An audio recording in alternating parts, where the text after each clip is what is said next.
কি আর বলবো, তো প্রতিদিনের মতো আজকেও আমি পড়ে পড়ে ল্যাদ খাচ্ছিলাম, তখন মায়ের বকুনি খেয়ে ঘুম ভাঙে। তখনও আমার ভালো করে ঘুম ভাঙেনি, ওইদিকে মা বলছে চল যা চালগুলো ভাজা আন। তারপর আর কি চালগুলো এবং আমার ফুটা কেটিএমটা নিয়ে বেরিয়ে পড়লাম চালগুলো ভাজাতে। রাস্তায় যেতে যেতে একটা পাঠা ছাগলের সাথে দেখা, ভালোই হলো কাউকে তো সঙ্গী পেলাম, একাই তো আর যেতে হলো না। তারপর দুজন মিলে চালগুলো ভাজার জন্য রওনা দিলাম। তারপর মুড়ে মিলে এসে পথে দেখি যা ভিড়, মনে হচ্ছিল না আজকে আর পাবো, মনে হচ্ছিল এক যুগ পরেই পাবো। সেটাও বোধহয় কম হয়ে গেল, 2-3 যুগ পরে হতে পারে।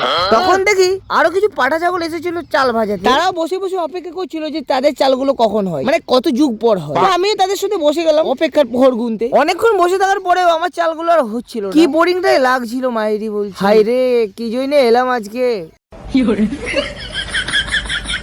ফাইনালি 2-3 যুগ পর আমরা আমাদের চালগুলো পেলাম। তারপর আমরা দুজন ঘরের দিকে রওনা দিলাম। ও মাই গড কি বাসন বাঁচলাম। তারপর ঘরে আসার পর ক্লাবে গিয়ে কিছু পাঠা ছাগল, ফোন কিনার তো আর ওখানে নাই, ওই জন্য দেখেই শখ মিটিয়ে দিচ্ছি। তারপর ঘরে এসে আমি চিকেন রান্না করছিলাম, রান্না তো আর করতে জানি, ওই খুন্তিটাই নাড়াচ্ছিলাম আর কি।